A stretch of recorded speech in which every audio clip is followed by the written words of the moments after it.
Good to see you, everyone. My name is Robbie Howell, and today we kick off the first ever LAVAnilla civilization that is completely new, both to the game and to my channel. This civilization was a cornerstone of Korean history and is one that I find to be still intensely underrated in the West. It is my pleasure to introduce to you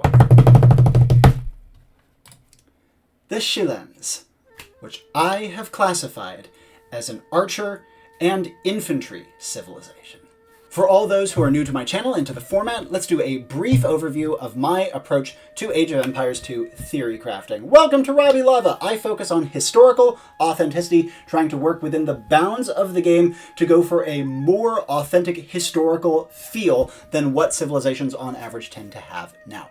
I do try to stick with what is implementable, so if you see something that probably wouldn't work in-game, please let me know. And if you want to see some ideas that really push the boundaries of what the game does as of now, skip to the LAVAnte-Garde section towards the end of the video. Of note, I am a hobbyist, not a historian. I get stuff wrong all the damn time, and if you want to see my sources, check the speaker notes of this slide in the presentation linked down below. All images are credited likewise. If you want to support me and what I do, please leave a comment. I'd love to hear your thoughts, whether you have a history note, like the build, have a concern, well, I want to hear it all. And also, if you want to support me, make sure to like and subscribe to the channel, to join our Discord server linked down below, and to also drop me a couple bucks over on Ko-Fi. All funds are reinvested directly back into the channel, paying modders and similar that I will use to implement my builds in the near future. Linked all down in the description. Let's move on to the build. Who were the SILLANS? Well, the SILLANS were the people of Silla, an early Korean power, which was birthed way back in 57 BC. It was a very small state initially, but eventually won Korea's own Three Kingdoms era, the first state in history to unify the entirety of the Korean peninsula. It is also the longest-lived continuous East Asian dynasty. You can check my homework on that, but I'm pretty sure that's true, lasting unbroken for almost 1,000 years. Here's what Silla looked like in the early side of the AoE2 timeframe, so around 400-ish AD. And here's what it grew to around its apex, a truly prodigious arc of success. They had an enormously hierarchical and bureaucratic society, a top-down managed economy that prospered for many centuries, and, as you might expect from a very hierarchical society, enormous wealth discrepancies, with almost zero social mobility whatsoever, thanks to the highly restrictive bone rank system, which determined your caste from birth. The vast majority of people were serfs or slaves. There were probably well over 3,000 slaves per aristocrat across the country. That is unfathomable. Another note, they did have very substantial Chinese influence. What a surprise, like pretty much all the rest of Korea. And they were trading partners with China for centuries. China's preferred trading partner in Korea for pretty much the entirety of their existence, specializing in luxuries, weapons, and slaves, among other things. In return, not only did they get a lot of wealth from China, but they also imported Buddhism, Confucianism, and also Chinese writing and customs. They were a Buddhist theocratic state for quite a few centuries, with strong Confucian underpinnings to it, and Confucian schools dotting their country and educating their landed gentry and elites.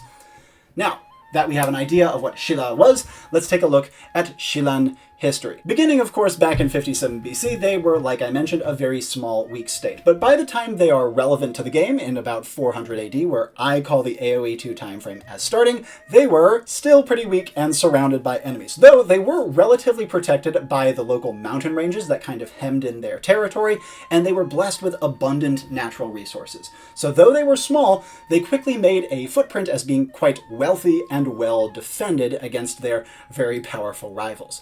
They really only started to come into their own, despite in trade, by about 500 AD, so about 100 years after the beginning of the AoE2 timeframe.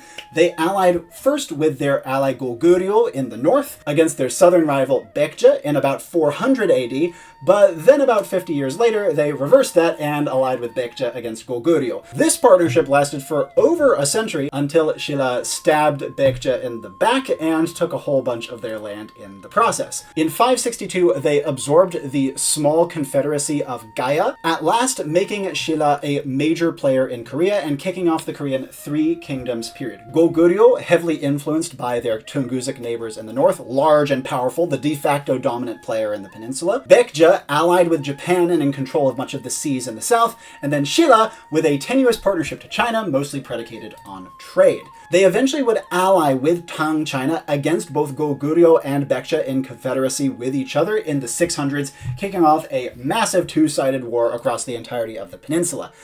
Things did not go well for the Tang-Silla alliance until, through some genius strategic maneuvering that I won't get into now, Baekje was taken in the 660s AD.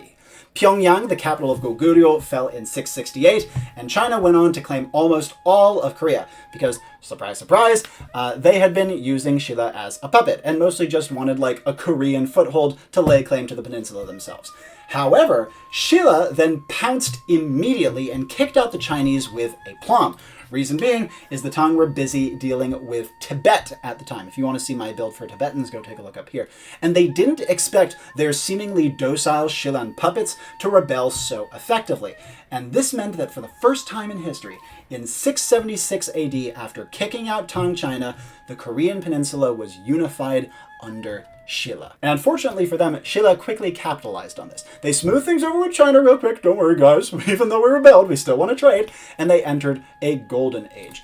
Unbelievable wealth, unbelievable cultural and technological developments. I'll get into a little more of how wealthy they were a little later on, but suffice to say it was insane. They had new rivals in the north. The Tungusic Korean hybrid state of Balhae, which I've here chosen to represent with the ensign I made for my own Jurchen's design. Go take a look here if you want to see what I did with them. Even though they were fighting this war with Balhae in the north and had a little bit to deal with Japan, though for the most part they were on good terms, Silla still experienced over a century of great prosperity until a decline began in the 800s. There were a lot of contributing factors to this, but it seems to be one of the biggest ones was a deep resentment of the restrictive bone rank caste system, compounded by various power grabs by people who were at the very top of the bone rank hierarchy. And this resulted in everything from peasant uprisings to rebellions of the lesser elites who wanted to get a little bit of power off of their immediate superiors. So with all these internal divisions, rebellions became common. Two new states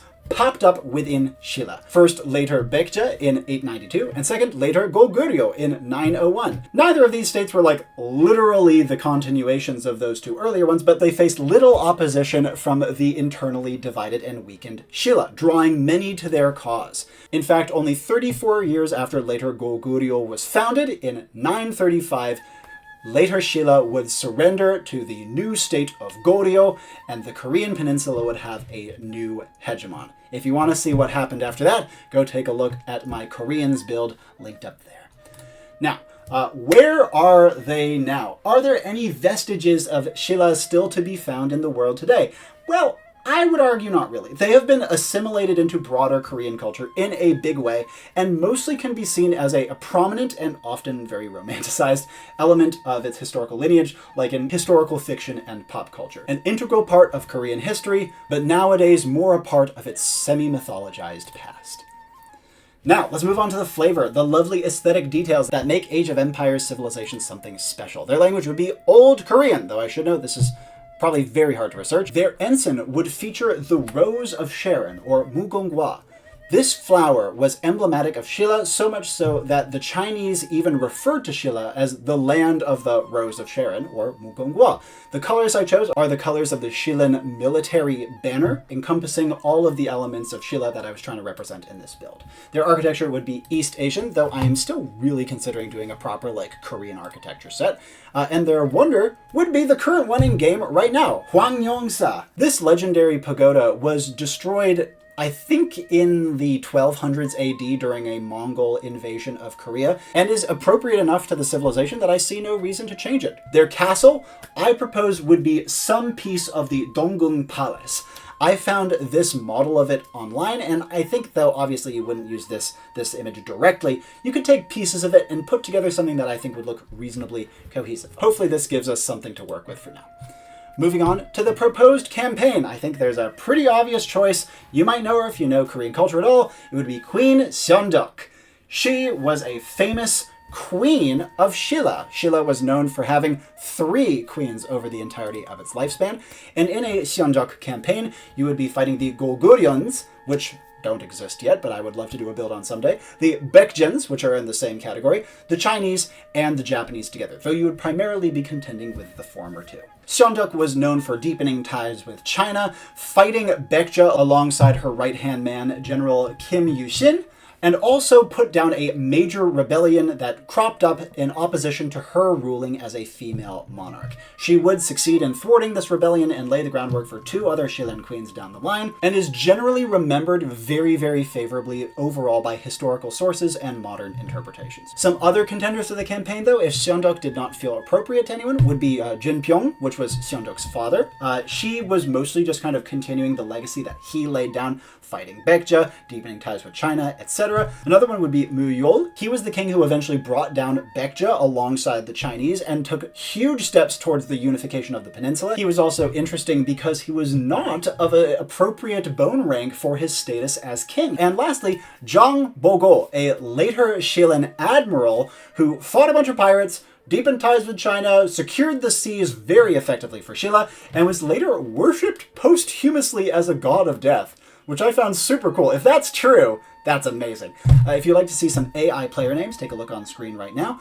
And that about covers all I have to say about campaigns for Shilla. Let's move on to major themes. Whenever I look through a history of a given civilization, I try to look for some major through lines that I can use to kind of tell a story in my civilization design. And here's what I came to for Shilla. First major theme, exceptional economic management.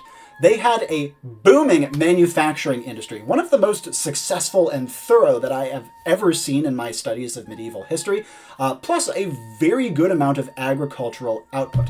This was developed very, very quickly and very efficiently through a rigorous top-down bureaucracy, and their craftsmanship was absolutely prized in China and known well beyond all across Asia, especially their goldsmithing and furniture crafting of all damn things. They had great natural resources, which they capitalized on with strict but effective bureaucracy, and I think it's one of the things that allowed the civilization to flourish and become the eventual victor of the Korean Three Kingdoms period.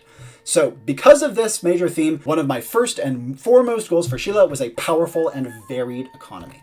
Second major theme, enormous social disparity. Like I said, they were unfathomably wealthy. Their capital, Gyeongseong, translates directly to City of Gold from one source, and at one point was said to have had 35 palaces, including one that had gardens for all of the 4 seasons, and another that was built on water. However, this unbelievable wealth came obviously at a real human cost. Unbelievable wealth disparity. All of that wealth was concentrated at the very top, and the breakthroughs of culture and science and stuff that wealth brought along pretty much only benefited those who were at the very top of the bone rank hierarchy. The Kolpum, the bone rank system, was unbelievably restrictive, and like I said, it was a major contributor to their downfall. Because of this, a second major goal I had for this civilization was that their late game eco should start to fall off, and their trash should be very, very poor. Last major theme, a well-organized military. Again, a product of efficient bureaucracy. They had many subdivisions in their army and fantastic logistics. The Korean peninsula around this time was famed for archery, as well as having a lot of cavalry influences from the northern Tungus and a lot of heavy armor influences from China and Japan. And the Shillans iterated on this by developing long pikes to combat the incoming cavalry. They had famously effective and long-range crossbows, and they also wore a lot of very heavy armor, including on their archers.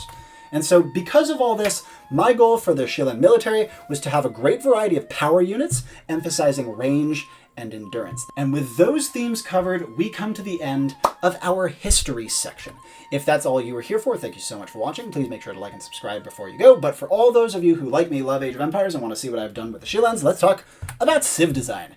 Beginning with an overview. The Shillans, an archer and infantry civilization. First bonus, receive 200 gold when advancing to the next age.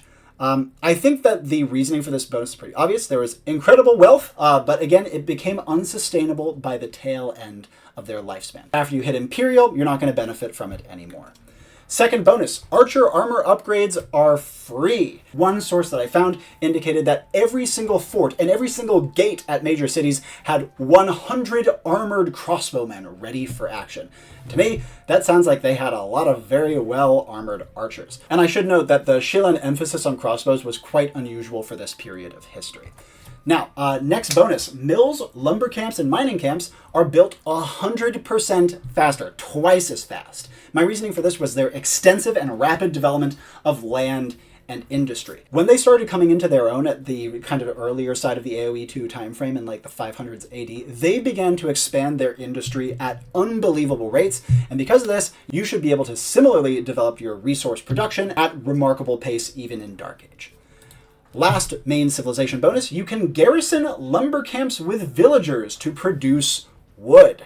This is based on their famed craftsmen and how they were especially known in China for amazing furniture. And I was thinking to myself, that seems like a really cool opportunity to kind of ape the Gurjara sheep bonus in the mill, but do it with villagers for wood. Now I should note this is by far and away the fussiest part of this build. I'm pretty sure it is possible, but it will probably take some tuning with the numbers. Like I said, it would work kind of like Gurjara sheep garrisoning. You'd be able to have max 5 villagers per lumber camp, and the first villager would give like 30 wood a minute, like a well above gathering rate, making it probably optimal to always garrison your lumber camps before you start to gather with villagers. However, it would calculate how many villagers you have doing this map-wide rather than on a lumber camp to lumber camp basis. And this would result in a logarithmic drop-off, meaning that by the time you had like 25 total villagers across all your camps garrisoned, you would be seeing almost no further wood gains. Hopefully this means that there is actually an interesting trade-off after the first like 3 or 4 villagers of should I have them cut, should I have them garrison, what should I have them do, not to mention giving them a great renewable source of wood in late game. I did have the idea to have the rate of generation for this improved by lumber camp upgrades. If this or any other part of this bonus is not feasible, let me know and we can try to retune it, but I really like the concept and I think it would be a very unique way to make their economy quite powerful. Lastly, their team bonus, archer line upgrades cost minus 50%, namely crossbow and arbalest.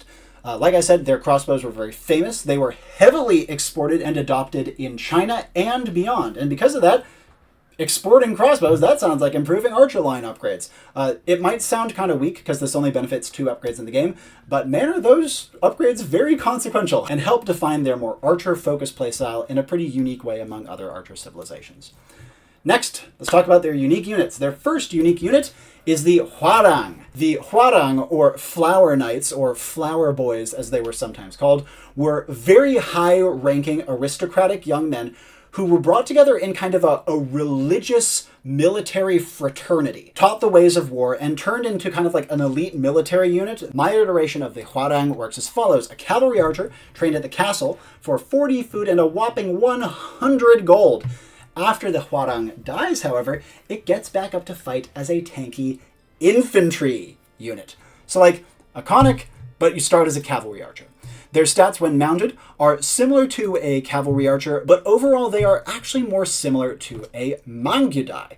They have +1 range and a little bit of extra speed over a Mangyudai, in fact, but they have worse HP, cost, of course, and train time, as well as less rate of fire and accuracy, as well as, crucially, no bonus damage against siege. So you can think of them as a long-range and fast cavalry archer that is very, very expensive and vulnerable. However, when they die and become dismounted, they become a reasonably effective and tanky infantry unit, boasting, in comparison to a dismounted conic, a good deal more HP and armor, greater speed, and also blast damage on their attack. They are using a traditional Korean glaive called a woldol, which is used in these great big spinning attacks. They have overall worse DPS due to lower attack, and they also don't have any bonus damage against buildings or anything whatsoever. So there is some amount of trade-off, not to mention the fact that the mounted Huarang is a good deal more expensive than the mounted Konik, and you need more total upgrades to max out this thing. So a really expensive unit that can hypothetically be extremely impactful, but will take a lot of micro to really make work. This does benefit from a unique technology called Ciao, but only after the infantryman version dies. Now the Huarang upgrades to Elite in Imperial Age for 800 food and 1200 wood. It gets a decent little bucket of stats, both mounted and dismounted, which I will summarize as for mounted, a little bit more HP, attack, accuracy, and a little bit less training time. And for dismounted, a good deal more HP, some armor, and attack. Wow, a very complicated and nuanced unit, and if you can make use of its rather intricate mechanics effectively, not to mention actually being able to get to it with upgrades and the like, I think this will be an absolute beatstick of a unit. Moving on to the second Shillan unique unit, the Chanbyong. The Chanbyong replaces the spearmen at the barracks from Feudal Age, and it costs 60 food and 25 wood, so it is more expensive than a spearman. Its stats, however, are a good deal better, boasting most substantially a long-ranged attack with .66 range. Not to mention it has more HP and attack than a spearman. In Castle Age, the Chanbyong does not upgrade. Instead, it is automatically boosted, getting plus 10 HP, plus 1 attack, and a good deal more bonus damage, effectively giving you like a slightly worse pikeman upgrade for free, with still that extra long range. However, in Imperial Age, it upgrades to the Zhang Chanbyong for 450 food and 800 gold, so a good deal more expensive than a halberdier.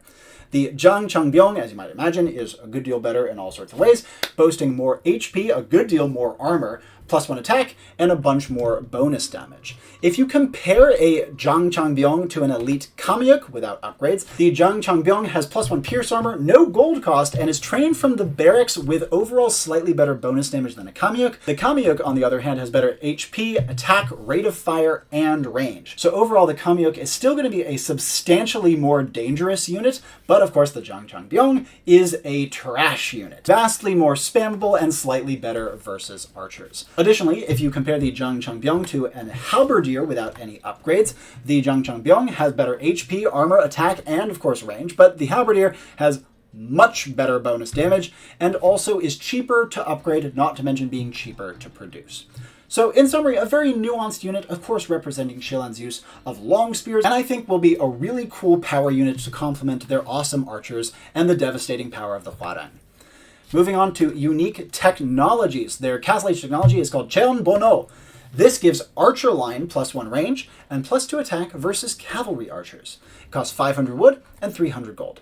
Now, like I said, the SILLANS crossbows were renowned for their incredible range and famed worldwide for it. Crucial in their defeat of Goguryeo, which was famous for its cavalry archers, and later were a big part of their border defense against the similarly cavalry archer-oriented Balhae in the north. Now, I should note, I am largely ripping this technology off of Yeoman, the Britain's Castle Age unique technology. It doesn't have the tower effect, of course, and is also a good deal cheaper, but I would really fight for it here rather than on the Britons. I just feel like it would be completely unreasonable to have this civilization without an archer line bonus, and I don't want the Britons to have a complete monopoly on that sort of effect in the game. Their Imperial Age unique technology is Xiaodang.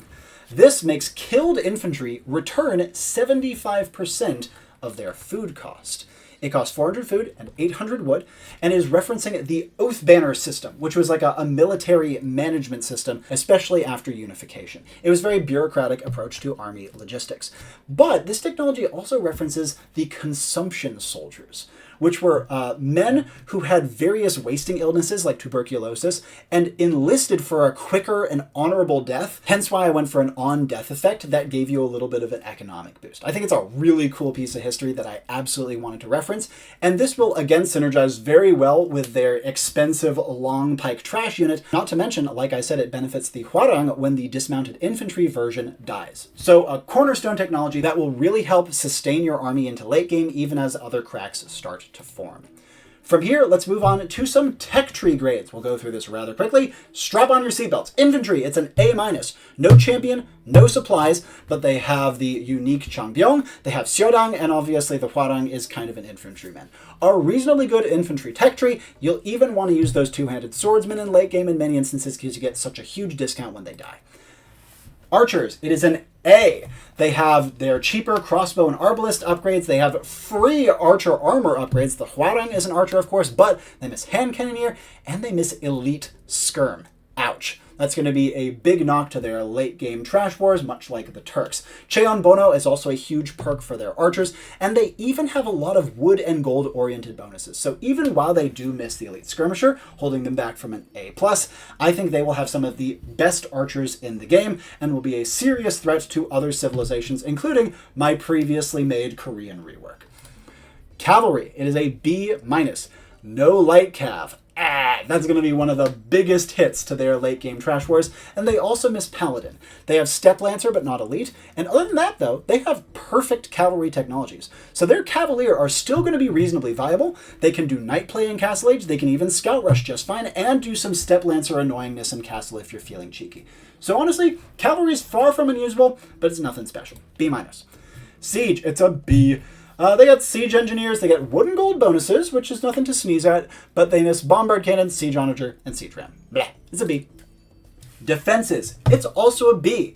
They have no hoardings, arrow slits, treadmill crane, heated shot, bombard tower. And so defenses are defenses, you'll still build them sometimes. B. Navy, it is a B+. They have wood and gold bonuses, including renewable wood on water maps, which I think will be very helpful in post-Imperial Age. They are missing a lot of individual ship upgrades, fast fire ship, heavy demo ship, and cannon galleon in full, but they do have shipwright, and their galleons are fully upgraded. Not to mention getting a little bit of extra wood and a bunch of extra gold in early and mid-game. B+ overall. Economy, it's an A-.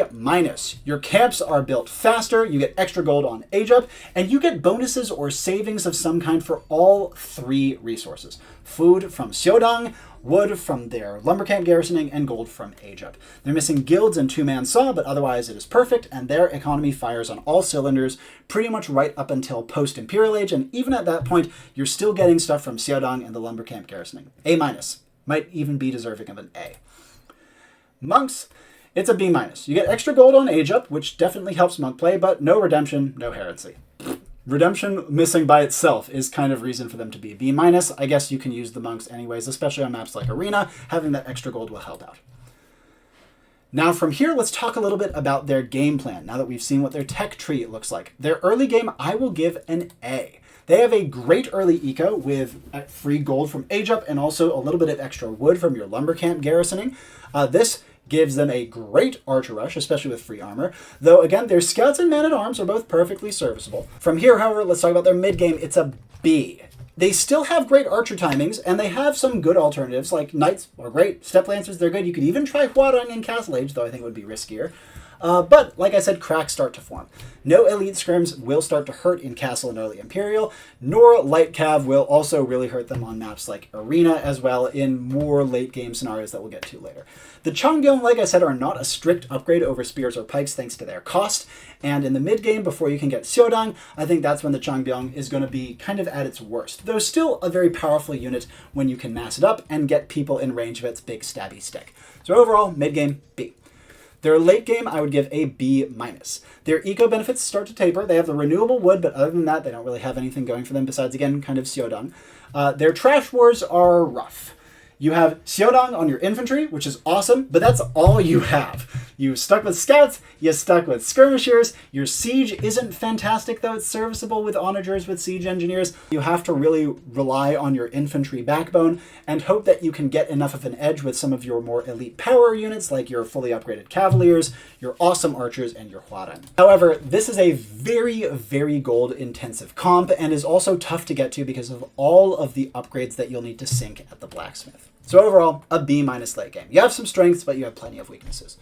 More broadly, when you look at my design for Sheila here, they have a great economy, especially in early and mid game. They have obviously terrible trash, and they have really good archer play at all stages of the game. Again, their cavalry should not be counted out. They have fully upgraded options at all stages of the game, and fully upgraded cavaliers in post-Imperial are nothing to sneeze at. And like I said, they have trouble with archers, and especially with skirms. If you have an enemy like an Aztec player with really good skirmishers with a bonus of some kind, I think that might be one of the things that the SILLANS struggle the most with, and that's probably when you want to break out the cavaliers. Like I said, their post-Imperial Death Ball is terrifying, but extremely expensive. And with your economy starting to taper a little bit at that point, I think that's going to be one of the hardest things for the SILLANS to get to really clutch out the game if they haven't been able to do so earlier. And with that, we come to the end of the design section. Next up, and last of this presentation, loose threads. Beginning with a handful of uncertainties.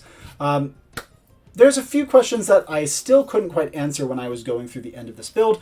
First one being, is the bad trash sufficiently balanced? Like, the Turks have a disgusting late game, huge power spikes along the way, and this civilization is more early game oriented than the Turks, but I could still see them being a little too weak overall, and maybe needing to return light cavalry or something. Another uncertainty, does the eco do enough? I really want the SILLANS to have a top 5 eco, and I'd hope that these bonuses kind of get them there, but I'm not quite sure. The lumber camp algorithm is going to be one of the trickiest parts about this civilization. I really believe in the bonus, but it will probably take a lot of guesses to get there. And I just don't know if their camp construction bonus is good enough to balance all that stuff out. Like, if you look at the old Inca's farm building bonus, that thing sucked ass, and I don't want to be in that position with them. And the last major uncertainty I have for them is a lot of fiddly numbers. The lumber camp garrisoning is fiddly, the Huarang is a really fiddly unit with a lot of stats, the Changbyong has a lot of trade-outs that are fiddly. There's like a lot of moving parts to this civilization, a lot more than my other LAVAnilla designs thus far. And so because of that, this one would really want playtesting to see how it actually works in action. I don't think that the civilization is too fiddly. You have other civilizations out there in the game like the Gujars, which are similarly fiddly, but it is up there. It's like pushing the limit, which is what I specialize in, of course. And I think that all of these bonuses are technically implementable and therefore still kind of fit with the LAVAnilla theme. If you want to see some FAQs, take a look on the right side of the screen right now. And from here, let's move on to some alternative designs. This is a new segment I am adding to my LAVAnilla builds, which are some tabled approaches to different parts of this design. So things that I cut from the design, but I strongly considered. One being stealing the Japanese camp discount bonus. This was actually the last change I made to this design. I really wanted something to do with camps. The build time thing was what I ended up settling with at the last moment because I didn't want to steal from the Japanese because I already had from the Britons, but I really think that this might be more fitting, and if the Civ feels underpowered, this is a big change I would make. The wood garrisoning bonus, I also considered putting Vils in a TC instead of a lumber camp. If map-wide calculation proves infeasible, this would probably be the best fix because building like infinite lumber camps and getting infinite wood is a lot easier than building infinite TCs. The Huarang, I had a ton of other ideas besides the dismounting idea. Like, what if they were stronger in a group like a Manaspa, because they were a warrior fraternity? What if they like leveled up after getting kills, or leveled up very slowly over time so you had to really work to keep them alive? What if they had amazing stats but take extra bonus damage? As cavalry archers, that would be a big deal. What if they had a dodge shield or conversion resistance? What if they could form switch from a ranged cav to a melee foot soldier? So many ideas. The dismounted one, however, was the one that went out, because the idea of a mounted cavalry archer dismounting into an infantry unit was very cool to me. The Changbyong, I also considered having it cost gold instead of wood and benefiting from supplies and gambesons, but I felt like that might make it too Kamyuk-ish. And then Cheonbono, my favorite design of all the tabled ones would be that archers get a charge attack giving +4 range rather than any bonus damage. So every 30 seconds or so, they get to shoot 12 range, and then they have to wait before they can go that long again. It's unfortunately infeasible, but maybe it could be added someday. You could also do like a plain old charge attack for archers instead of my current Cheonbono bonus, but I like that way less. I even considered letting allies research the tech after you did to represent the crossbow exporting thing, but I felt the team bonus did that sufficiently.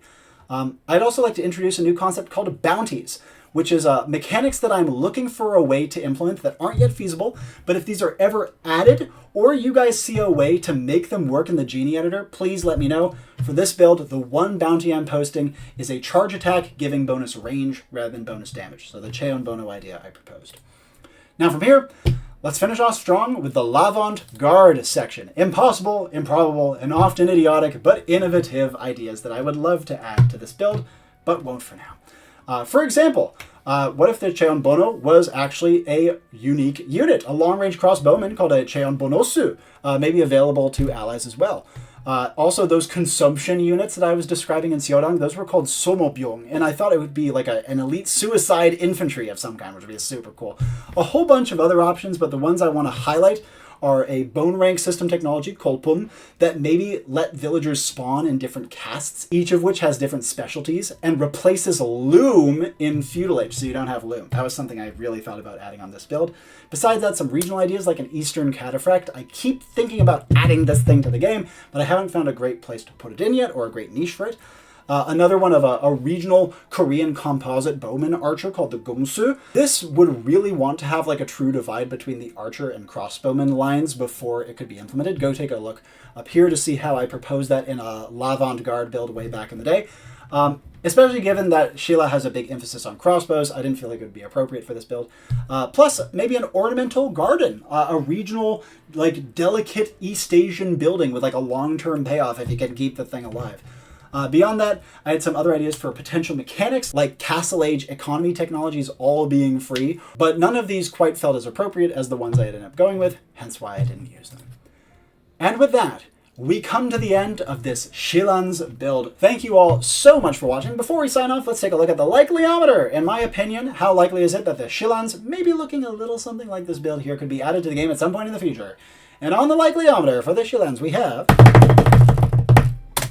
a 3.5 out of 10. It's not super likely in my opinion because I think the devs would be very reluctant to split the current Koreans until they covered a whole lot of the rest of the world. But if they did ever want to touch the Koreans, I think the SILLANS are a shoo-in. But that's just what I think. Now I want to know what you guys think. How'd you like the build? What do you think about the LAVAnilla format? What do you want to see me do next on the channel?